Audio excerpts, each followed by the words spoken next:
I guess in some cases, good morning. This for those calling in from the West Coast. We appreciate you taking the time today to join us at Town Hall, and I hope that you are staying safe and healthy. I just want to start off by expressing my great deep gratitude to all our nation's first responders and those essential personnel that are out there every day, keeping us safe and helping us support us while we're staying home and trying to help flatten this curve. So, it shows that in every community, service is front and center.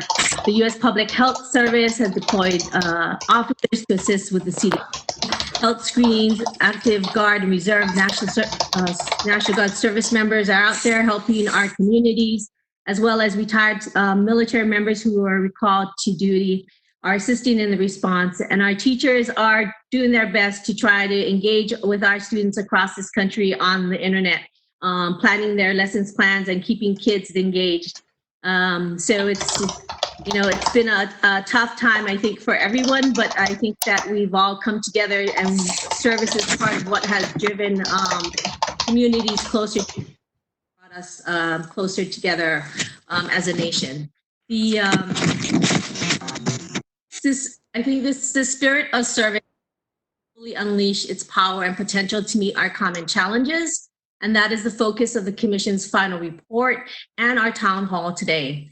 After 2.5 years of extensive research and public hearings, conversations with Americans across this country, the Commission released its final report, Inspired to Serve, on March 25th. And I hope everyone has had a chance to visit our website or at least take a glance at our executive summary. And if not, then we'll do a quick recap here. But I want to thank all the individuals many of you who are on this call, that have helped support and engaged with the Commission as we have gone about to do our work and to come up with our report. So thank you very much. The Commission, as you know, was created by Congress in the National Defense 2017 authorization bill. It's a bipartisan body that was composed of 11 members and as selected by congressional leaders and also the president. And Congress entrusted us to review the military selective service system and to consider methods to increase participation in military, national, and public service in order to address national security and other public service needs of the country. This is the first time in American history that the Commission was tasked to comprehensively and holistically review the selective service system and all forms of service. And our report contains a bold vision and a comprehensive plan to strengthen all forms of service to address critical security and domestic needs, invigorate civil society, and strengthen our democracy. So over the last 2 years, the Commission has conducted extensive research, as I said. We traveled across the country to 9 census regions. We visited 22 states, 42 cities, both urban and rural, from north to the south, east to the west. We've held 24 public hearings and meetings, received over 4,300 public comments, and engaged with over 530 organizations. And we found, as was the case 200 years ago, during the earliest days of our nation, America's extraordinary spirit of service continues to shape our nation. And Americans have repeatedly stepped up in support of each other, offering their sweat and ingenuity when needed, without any expectation of anything in return. And yet, in a nation of 329 million, we have not unlocked the full transformational potential of service to address critical national and local needs and reinforce the civic fabric of America. So our vision is a nation in which service is a common expectation and experience of all Americans, when it is the norm, not the exception, when every American is inspired and eager to serve. By the year 2031, 70th anniversary of President Kennedy's call for Americans to serve the nation, we envision 5 million Americans will begin to serve in either military, national, or public service. So this would include more than enough qualified individuals serving in the Army, the needs for traditional military recruiting, 1 million individuals annually taking up federally supported national service opportunities, and modernizing our government personnel systems to attract and enable Americans with critical skills and new generations to enter public service. Our long-term goal is to cultivate a culture of service in which individuals of all backgrounds are aware of, have access to, and inspire to participate in opportunities to serve communities and their nation. And service beginning in an early stage, continuing throughout one's lifetime, so that we can develop skills and leadership among those who participate, maximize federal investment in pursuit of local, state, and national solutions, help develop the nation's workforce, and helps to bring people together to meet the critical needs of our country. Most importantly, enhancing the country's culture of service will invigorate and civic life and strengthen the foundation of our nation. And our recommendations address civic education, workforce, national service programs, military service, and the selective service system. And I will now turn it over to Commissioner Tom Kilgannon, who will share more of our recommendations to elevate and advance service. Tom? Deborah, thank you so much. And I want to also thank everybody for being on the call today and joining us in this virtual town hall. We wish that we could be meeting in person, but circumstances dictate that we meet this way. And this is fantastic that we're able to have this conversation because it's very important. And I just want to begin by telling a little bit about what inspires me. The title of our final report is Inspired to Serve. And to me, that is, it's important, it's meaningful, because it says a lot, and it says a lot about the commission and how we approach this. And we put a lot of emphasis on voluntary service, because we believe that when service comes from the heart, when people are motivated to do it, they're going to have a great experience, and they're going to continue to do it throughout their lives. And so Inspired to Serve is when I look around and I see people who are willing to put on a uniform, stand a post, teach a child, save a life. Those are the kinds of individuals that inspire me and get me fired up. And we see that today on the front lines of this coronavirus epidemic, and we see it throughout the country in many different ways. And it all begins with civics education. And this is something that we found to be very important as we began our work at the commission.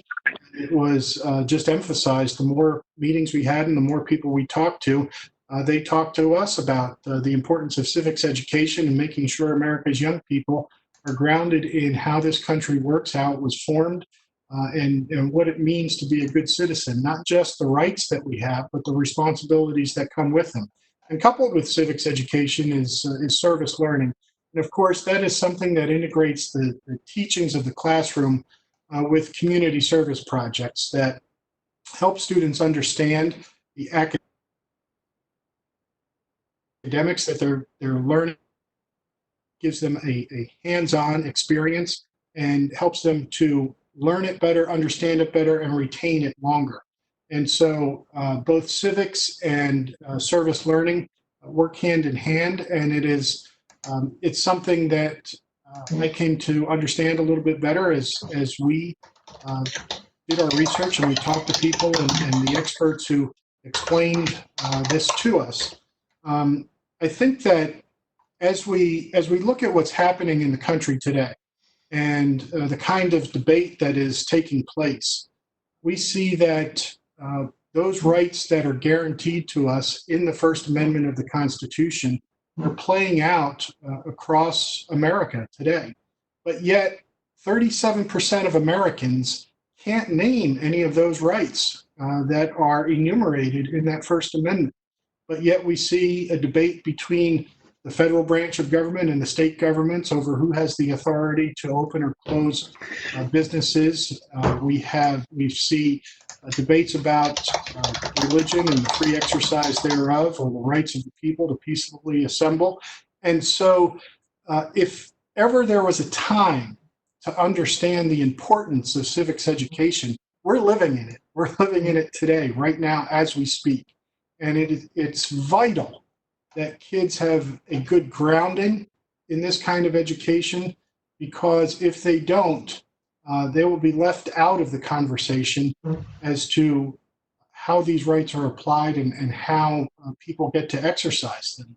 And in addition to that, if we give them a good civics education and help them to see what's possible they're going to grow up to be the kinds of leaders that we need in the years ahead.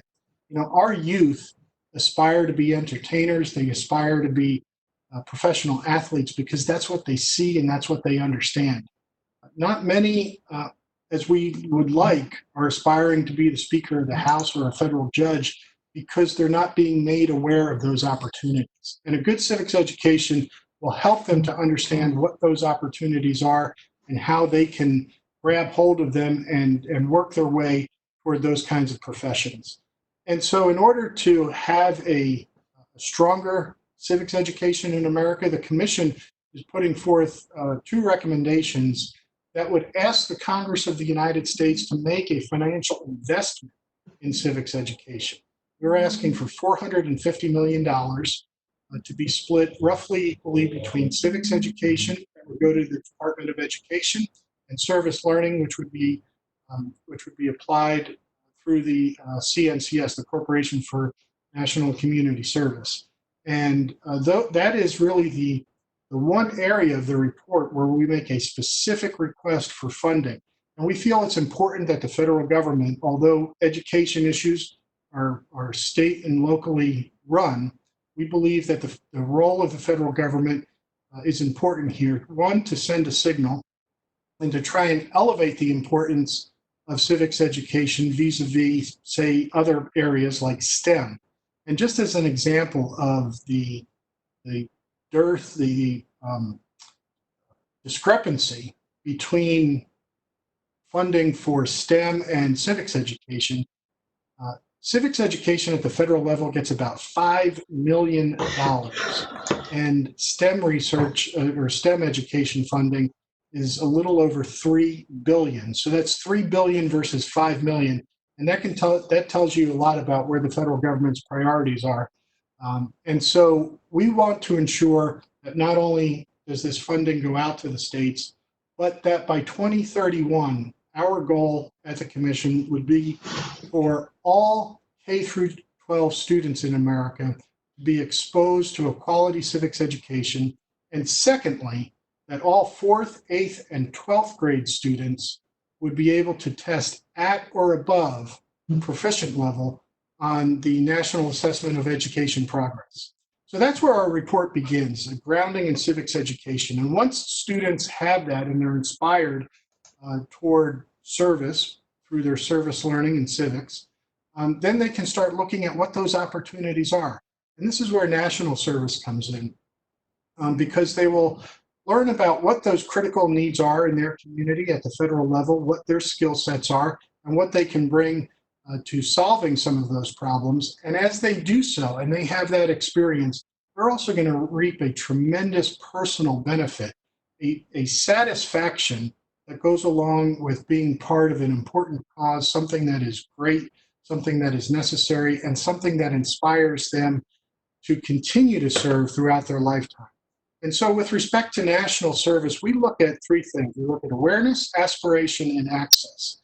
And the national service opportunities in America, there's not a lot of understanding, or not as much as there should be. So we are suggesting through our recommendations that CNCS start a public awareness campaign to let not only America's youth know what those opportunities are, but their teachers, their coaches, their influencers, so that they can help guide them.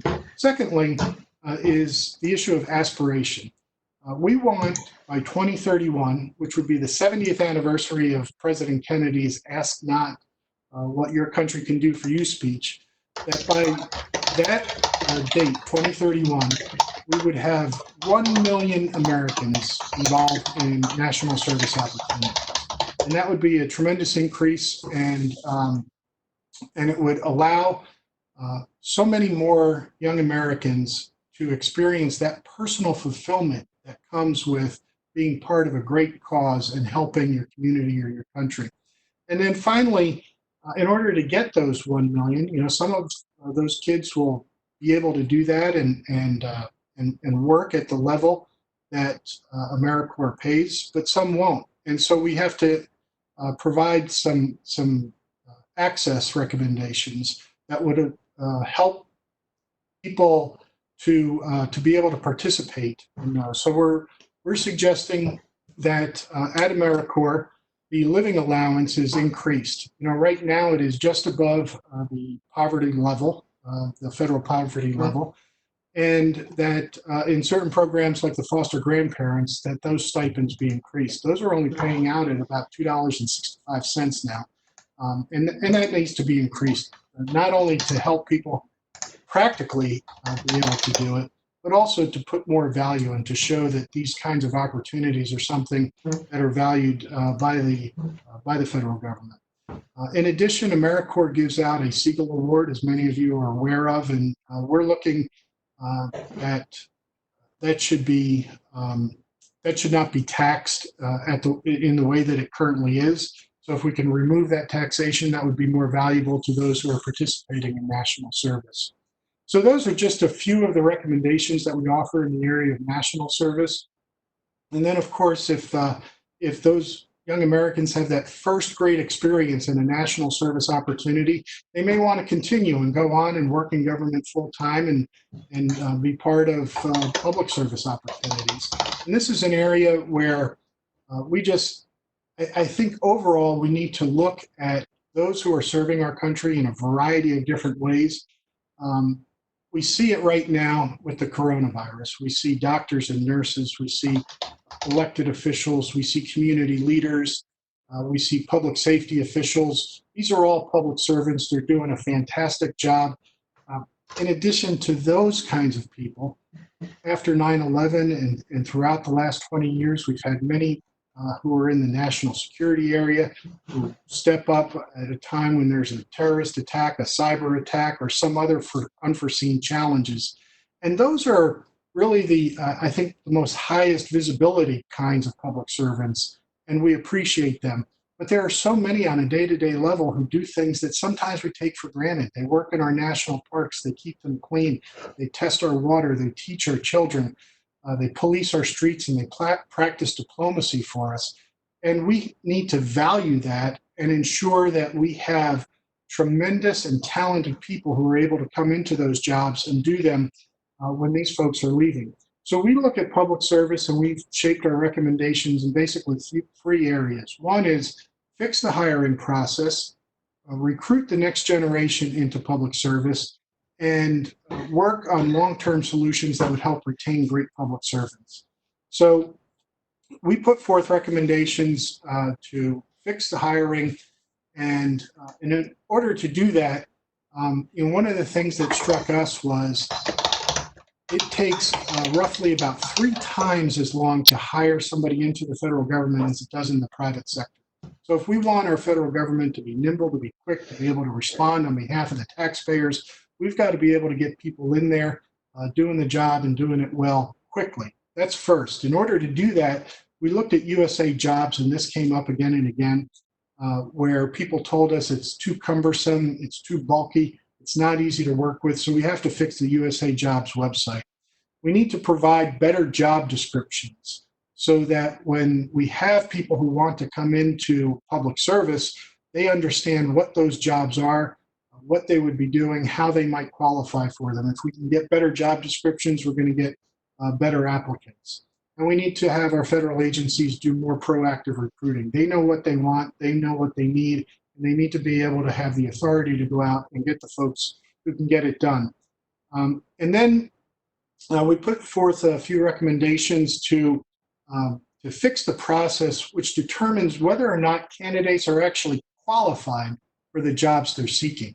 Right now, candidates are able to self-assess and say that they're the best candidate that has ever been, and some of them are, but not all. And we need to have hiring managers be able to, not just in the human resources department, but in areas of expertise, have experts come in to be able to help them understand who is the best qualified candidate for the job so we can get the right person in there. And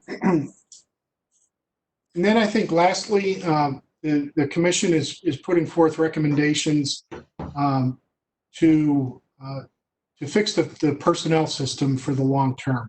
We need to have a modern talent management approach where agencies can go out and get the best and the brightest and keep them. So we put forth a few recommendations there.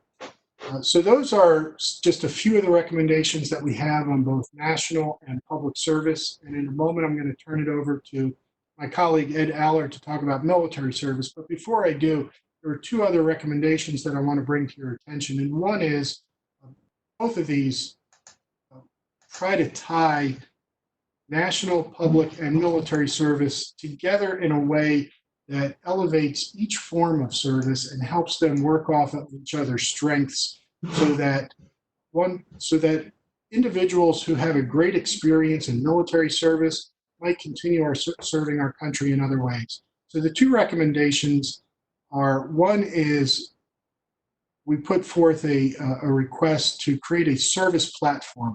This would be an online portal that would allow federal agencies, state and local governments, nonprofit organizations to push out their information to people who are interested, to Americans who would like to register with this kind of an online system. They'd be able to receive that information and do so in a way that they could even be called upon in a situation like we're currently facing, where we need people with critical skills. And secondly, the commission calls for a recommendation to create within the executive office of the president an office of a council for military, national, and public service, to have a highly qualified individual in that role who would be able to coordinate these different streams of service across the federal government, and who would be able to help each to find their strengths and work with one another so that all forms of service could be strengthened. And so those are just a few of the recommendations we have. I know we've got a lot of questions, so I'll leave it there and ask Ed Allard to tell us a little bit about military service.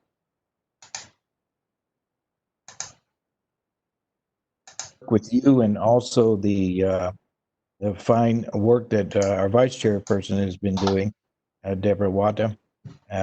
Also, I'd like to take this opportunity to thank the staff that we have been fortunate to have to do a lot of the work behind the scenes for which we are given credit, but they have really done a remarkable job. But last but not least, I'd like to also thank the viewing audience for their interest and participation in our town hall today. Clearly, the defense of our nation depends upon the continued strength and success of our military. The all-volunteer force must remain strong, sustainable, and able to create individuals with skills necessary to meet current and emerging threats. However, Americans are less connected to the military now than ever before, and the growing civilian-military divide poses challenges to military recruitment in the years ahead. A fact is, fewer than 1 in 5 young adults can identify all 5 branches of the military. In order to narrow this civilian-military divide, the Commission has recommended several steps to ensure that the military attracts the most qualified candidates. Our recommendations include improving military outreach and providing greater access to military bases and facilities. Unfortunately, since 9/11, a lot of the bases have had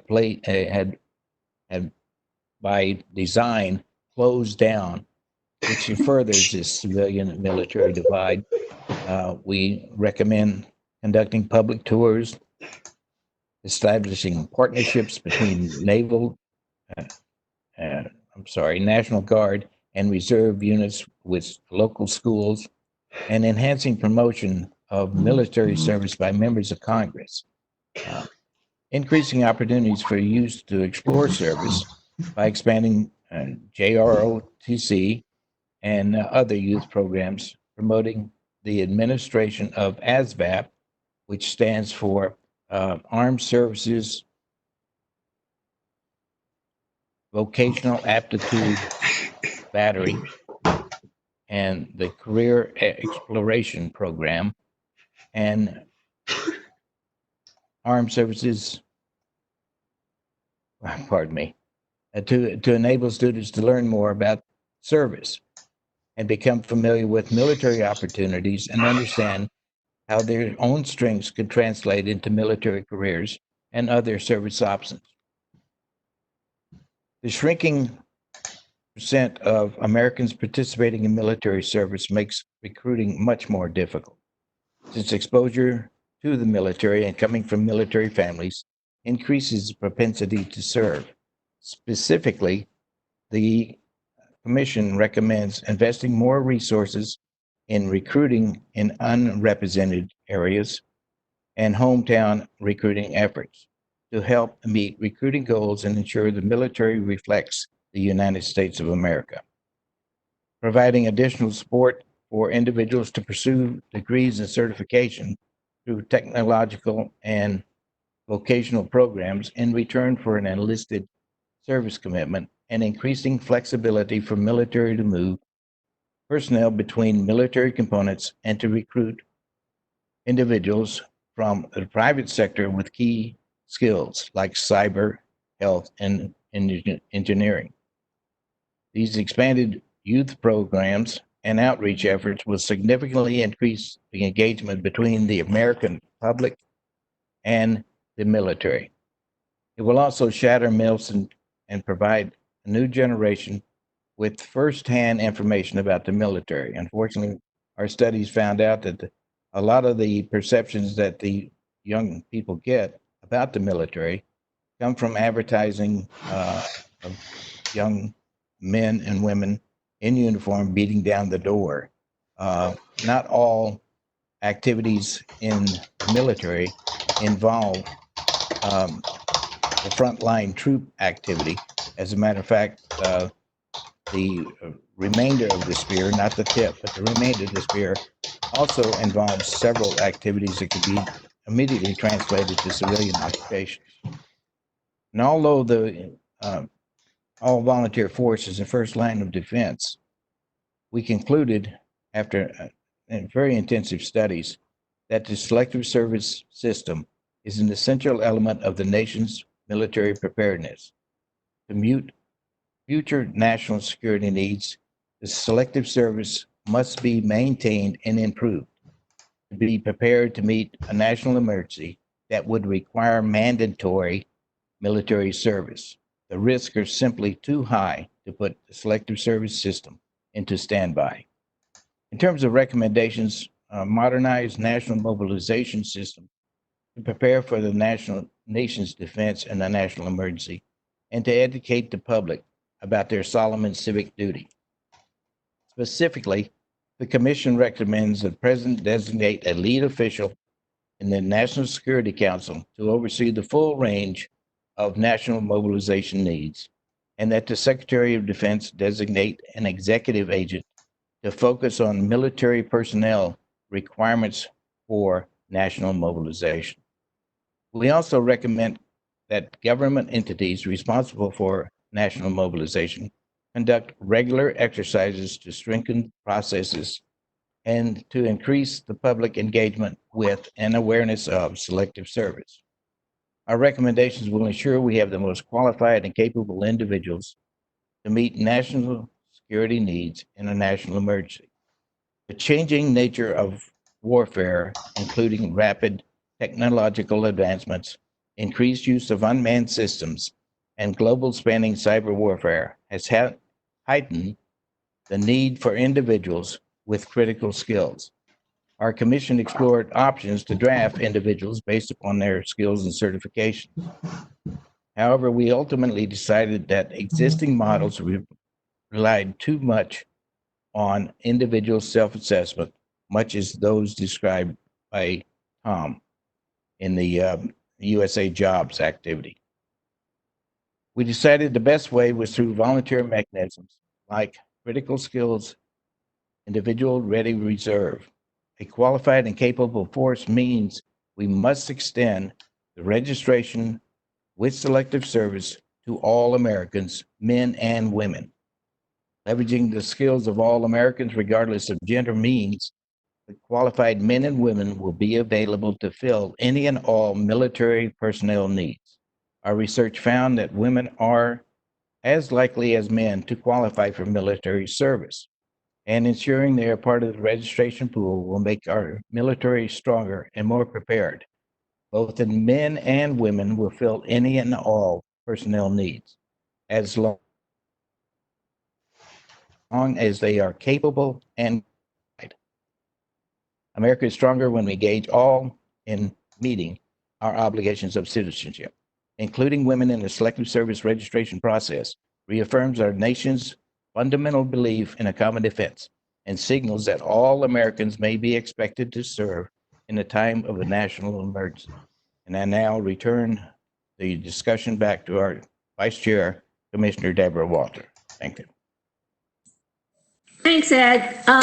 Now we're going to move to the more exciting part of our town hall, which is our question and answers. So I'd like to introduce Dr. Jill Ruff, who's the director of our research and analysis team. Jill? Thank you, Vice Chair Wada. Again, as Morgan mentioned at the beginning, we have had some questions submitted in advance, so I'm going to start there. Some of them may have been duplicative, so I might be paraphrasing or summarizing, but let's get started. Now, Commissioner Kilgannon, the first one is for you. This is from Rachel S. The Commission actively encourages blurring the lines between military, national, and public service through shared recruiting and in other ways. As one who strongly supports the value of service, but is conscientiously opposed to war, this integration is concerning. Did the Commission consider the problems of this approach? Thank you, Jill, and I think it was Rachel. Thank you, Rachel, for that great question. Although I would agree with the premise, but I don't think that the Commission is blurring the lines between the different streams of service. What we're trying to do is really improve and elevate all the different kinds of service that are out there. And so each of the, whether you're talking about military, national, or public service, we want to strengthen each. Each requires a different level of commitment, a different term of sacrifice, different qualifications, different skills. All of them are needed, all of them are valued, and all of them are necessary and appreciated. And so it is strengthening each, not trying to blur the lines between them. Thank you. The next question is for Vice Chair Wada. And this really comes from two different folks, Rivera S. and Matt N.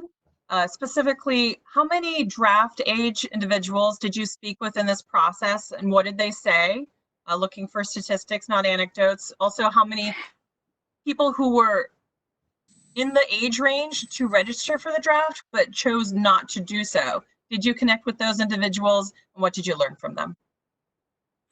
So I don't know the exact number, but it was, I would say, at least 100 or so, if I recall correctly. I know we went from, there were probably like 20 or 30 per group that we met with in different cities.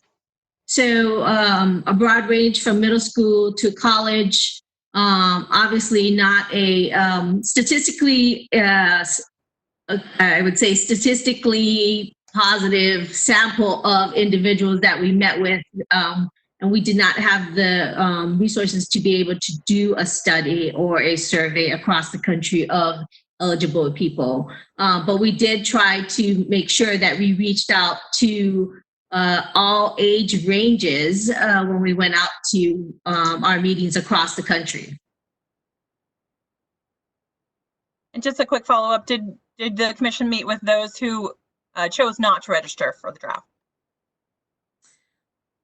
I can't say that what number of individuals we actually met with that did not actually register for the draft. We have met with a number of people who had declined to register for the draft during the Vietnam era, a number of conscientious objectors and their organizations, which I would think was probably, again, in the hundreds. And I'm trying to think offhand from that particular age group, though, from young individuals, I could not say. I think what I would say is that of those who did not register, some of them were not were not aware that they needed to register. which was surprising. Thank you, Vice Chair Wada. Sure. Commissioner Allard, this one is for you. This is also from Michelle. I was disappointed to see that there was no recommendation to remove the harsh penalties for those who do not register, only the provision of a 30-day window for retroactive registration. Why did the commission decide to leave those penalties in place? Actually, we didn't examine the details of those recommendations in terms of the penalties. But I think it's instructive if we understand why the Congress placed such importance on registration. And it came out, frankly, registration and the requirement to register came out from various studies of the registration and draft that took place in Vietnam, which was not a popular war or draft. And the elements that were really important in that study and studies was that any future draft had to be fair and equitable. So as that translated into practicality, how do you do that? Well, the U.S. Congress decided that there were certain elements that they could enforce to make sure that as many people as possible registered. And at that time, it was all males. And the reason for that is if virtually every male registers in that age group required to do so, then if a draft is enacted, God forbid, then it would be fair and equitable because the wider the registration base, the more participation would occur in terms of the draft on an equitable and fair basis. I'll stop at that. Thank you, Mr. Allard. Commissioner Kilgannon, the next question is about civics. So it comes from Ted M. And he says that the final report devotes a great deal of time to civics education and makes a number of meaningful recommendations. There's a couple parts to this question, but why did the commissioner feel so strongly about civics education? How can we best support our teachers in this area? And given that education is primarily run by the states, what can we do for strengthening state-based civics policies? Okay, thanks, Jill, and thanks, Ted, so we've got a few parts there. One, I think, is how did civics come up to begin with? And I think it was there from the start. Whoever we talk to, whether it be parents, teachers, coaches, small business leaders in the community, colleges and universities, they all spoke to us about the importance of civics. And as we spoke with high school students and visited schools around the country, we found that some schools don't have civics at all. Some have minimal requirements. And so we saw it immediately, number one. Secondly, as we dug into the research and we saw how few people can name the different levels of the different branches of government, the different rights enumerated in the First Amendment, the test scores on the national testing on civics, it all became very obvious and very apparent. And then also there was this issue of we're asking young people to serve, and the question becomes why. And I think the more they know about their community, the more they know about their country, the more they know why and who they're serving, it became clear. The other issues that came into our understanding of this had to do with selective service in the military. As Ed said just a moment ago, we found that only 1 in 5 students can name the branches of the military. And as we spoke about selective service and the draft, many young people didn't really understand the differences or the nuances between those. So it became clear to us that a strong civics education was very important. Secondly, I think there was a question about the teachers, and we couldn't agree more on the importance of teachers and parents. And I think that we have to to respect and admire the hard work that teachers do. We see that right now as young people are out of the classrooms. They are doing distance learning, and it requires a big pivot and maybe a different skill set that teachers have to call upon to be able to teach their students by distance learning. So we want to make sure that teachers are respected in this process. They're understood. We call for Congress to put forth a resolution doing so. The funding obviously will help teachers. And there was one other question in there that I forgot. I'm sorry. No problem. I bundled a lot. The last one was about states. And given that education is primarily in the realm of state governments, how can we better help the states as they move forward? Civics policy. Yeah, I think I would go back to the funding that we have here for the Department of Education to be able to distribute that funding to the states and the localities. And obviously, education is a state and local issue.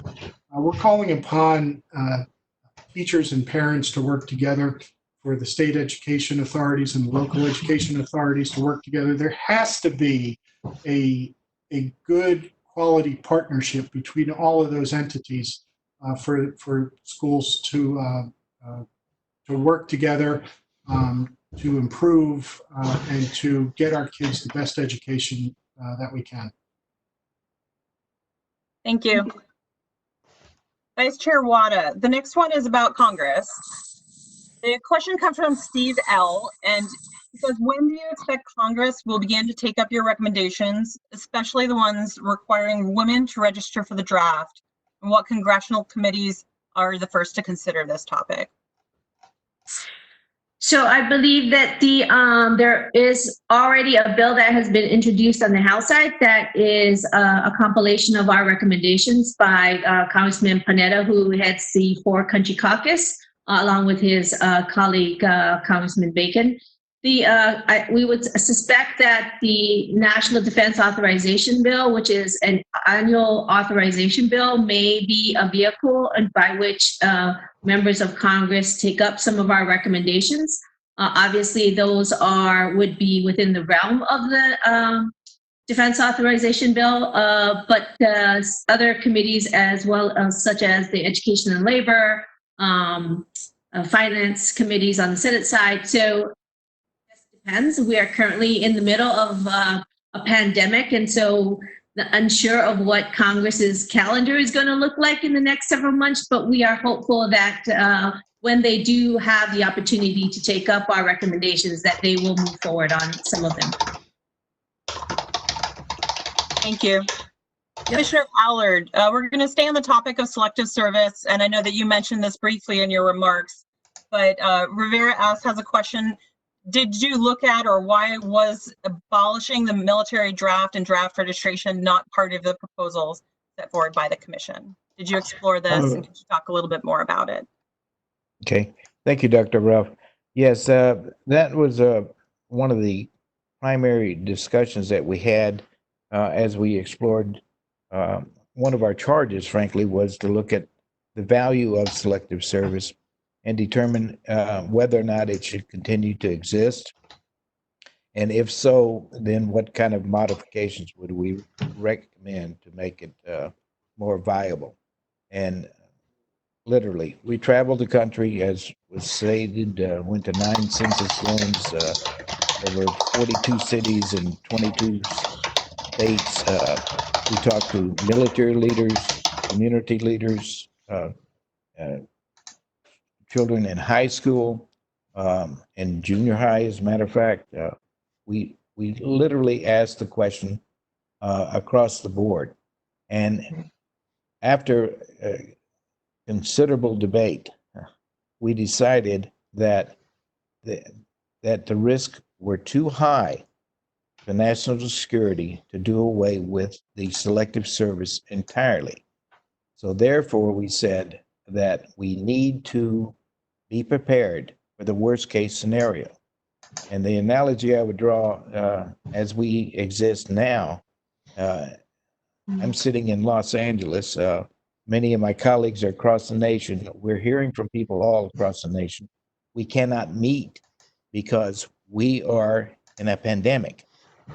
Now, I can tell you for a fact, because I know several of the people at the CDC, that there were people screaming their heads off saying this could happen with globalization, the ability to get on an aircraft and fly anywhere in the world. We could experience a pandemic. That fell in many cases on deaf ears, and we are suffering the consequences of that lack of preparedness. The bottom line is we don't want to experience a pandemic, but we need to prepare to do that. And if we don't prepare, people's lives are at stake. I draw that analogy between the selective service and the military. All volunteer force are doing a remarkable job around the world. But they may not be able to handle a national emergency in addition to all the other things that they're doing now. We need to be prepared to experience a pandemic, if you will, in warfare. That potential does exist and it continues to exist. So it's prudent for us to continue to maintain the selective service as a low-cost insurance policy against that which we pray never comes. Thank you, Mr. Allard. Commissioner Kilgannon, we will talk a little bit about public service, if you would. The question comes from Melissa S. And she comments that harnessing the full benefits of non-competitive eligibility, navigating the hiring process to include USA jobs, and learning about vacancies is very cumbersome, as you had mentioned. How is the commission proposing to streamline this? Great, thanks, Jill. Thanks, Melissa. I would answer this in a few ways. I think first, let me talk to the issue of education, and the commission had a few recommendations in which we would encourage governors to offer in-state tuition and reduce some of the fees related to applications so that it would make it easier to continue your education. I know that's maybe not specific to the question, but it's the first part of it. Secondly, there were several recommendations in which the commission was trying to, was asking that we could strengthen the opportunities for those who are in national service to continue in public service. One of those would be that once you're done, you're completed your term of national service, that you'd be issued a certificate of completion, a record of accomplishment. That would be an official form that would carry with it and show the importance of the work that you did, the value that you provided, and it would help to strengthen the skills that you're bringing to an employer, especially one in public service. In addition, there's a recommendation in which we'd be asking for those in national service alumni and return Peace Corps volunteers that 36 months of non-competitive eligibility would be extended to them so that they would have the opportunity to enter public service and be hired in after they have completed and have an opportunity to have some time in between their service and their next stint of service. So I hope that answered the question, and thank you for it. Thank you. I think it does answer the question. And she also had noted that she is a National Service alumni And thank you for your looking service. to continue in government service. So I think actually that was a wonderful, hopefully. And that's Jill, if I may, that's an important point, and I'm sorry I missed that at first. Because there was an earlier question about blurring the lines between different streams of service. And my answer was we're trying to strengthen all streams of service. And one of the important lessons that came out of our research with the commission was that we found that when people have their first opportunity in service, it needs to be a good one. It needs to be a quality experience. It needs to be something that really motivates them to do more. And in this case, we find that somebody who is in national service obviously did have a great experience because now they want to do a different kind of service and learn new skills and have a different opportunity. And so I applaud her for that and for continuing, and thank you. thank you. At this point, we've gone through most of what has been submitted here in advance. I'd like to shift and try to catch a couple that have been submitted through the chat box. So Vice Chair Wada, this first one comes from Rivera S. And he says that many young people are calling for a Green New Deal that provides fair wage job opportunities and sustainable infrastructure. How is the report and the Commission's bill supporting these goals? I would say that it's not directly supporting it, but it does tangentially support it because the national service opportunities that we are recommending and supporting is actually sort of not, in my mind, they're training positions, right? So when we talk about being able to give young people who need job skills, this is another way of doing so. So I think it would build upon, provide some of the foundation to the new Green Deal, but would not necessarily, I don't think it competes against it. Great, thank you. And Commissioner Allard, I'll pose this one to you. It's also from Rivera S. First question is whether the members of the commission are volunteers, but I think the latter half of his comment here is how can non-volunteer military draft be considered as part of the notion of service if you're drafting people against their will? Why is the commission lumping in mandatory service in the form of the draft with volunteer opportunities like AmeriCorps, VisCorps, Peace Corps? That is something that we discussed extensively, and the bottom line is that we were looking at the worst case scenario, and if it comes to the point that we have to literally break the glass and ask that people step forward to risk their lives to defend our nation, then that's the worst case scenario we could possibly imagine. And we wanted to be sure that that not only we were prepared to deal with that issue, but we send a signal to our adversaries around the world that we have a strong resolve that we love America and we love the democracy that it brings to us. We are the beacon on the hill. And there are a lot of people in the world. Many of us have traveled around the world. And I can tell you, I did not see one other place that I would rather live than the United States of America. Even though here in California, yesterday morning, we had a 3.7 tumbler. It shakes things up, but all kidding aside, it's a very serious issue.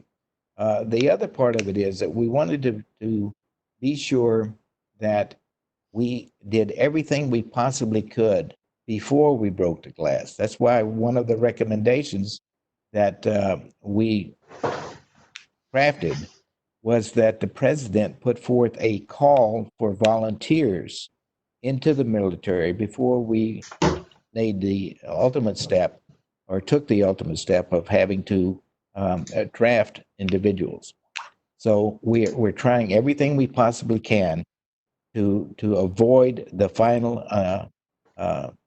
breaking of the glass, if you will, for the emergency that is going to threaten our very way of life.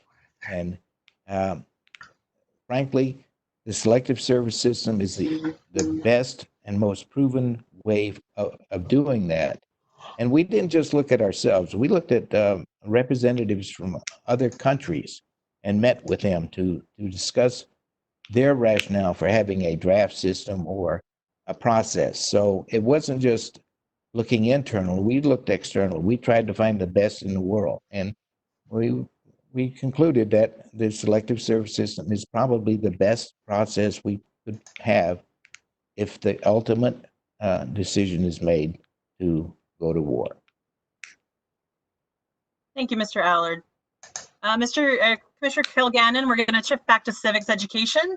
And the question here is about how to maintain nonpartisan civics education. So how do you improve civics and interest in national service while minimizing polarization or partisanship in the students' education process?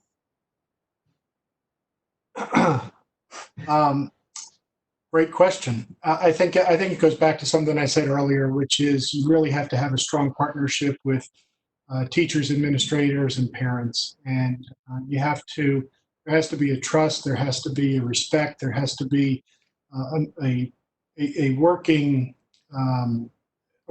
model between them in which parents are engaged, they're reached out to, they're asked for their opinion, and because there are a lot of controversial topics and partisanship, but there also are a lot of lessons that we need to teach. We need to teach how people are elected to public office, how issues do get resolved, how people of different views and come together and find compromise or discuss those differences in a respectful way.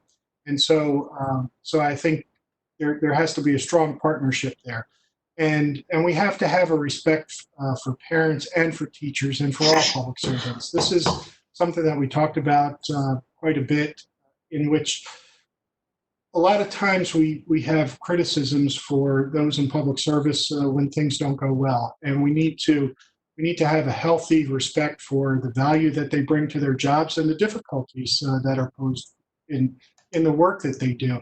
And so when it comes to criticizing public servants, I think we ought to just look to that old adage, that old bit of advice that, if you're going to criticize somebody, you ought to walk a mile in their shoes. That way, when they get mad at you, you're a mile away, you've got their shoes. I'll leave it at that. Thanks.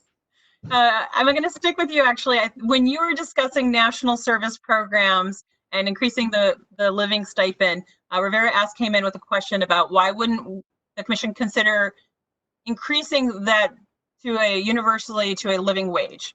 Right? Is there any concern that these programs are exploiting our youth? I think I opened up with the importance of voluntary service, and I think and that's something that we can rely on as one protector that people are not being exploited.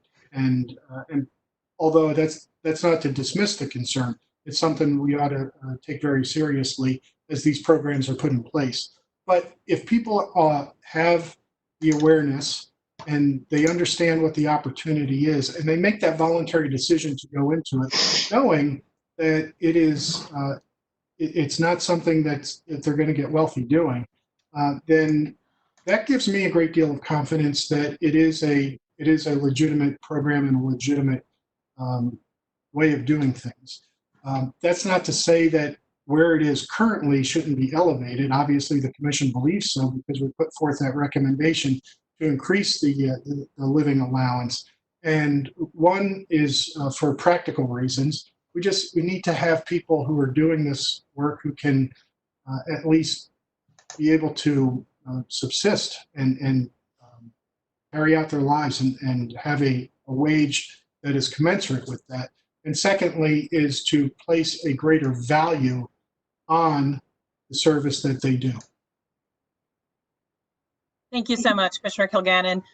Vice Chair Wada, I think that we could probably spend here a couple of more hours answering the questions that keep to be flowing in, but we're conscious of the time, so I'd like to kick it back to you to offer some wrapping up thoughts.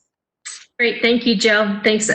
Thank you, everyone, again, for joining us today on this town hall. We greatly appreciate your participation. And there's two things I probably would leave you with. One is on April 28th, we will be hosting a virtual event with the McCain Institute and the Arizona State to discuss critical role of service in our country and inspire the next generation to serve and pursue careers in military, national, and public service. And on June 25th, we will be hosting an Inspire to Serve, a path forward at the Department of Interior. This was a rescheduling of our event from our March rollout. And we hope that you all can participate either or both on the 28th or the June 25th. If you need more information, want to read our report, it's available on our website at www.inspiretoserve. You can also reach out through social media at Inspire to Serve US, and we will continue to engage with the American public as we move forward on our recommendations. Thank you very much for joining us today, and have a good day. Keep safe and be healthy.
And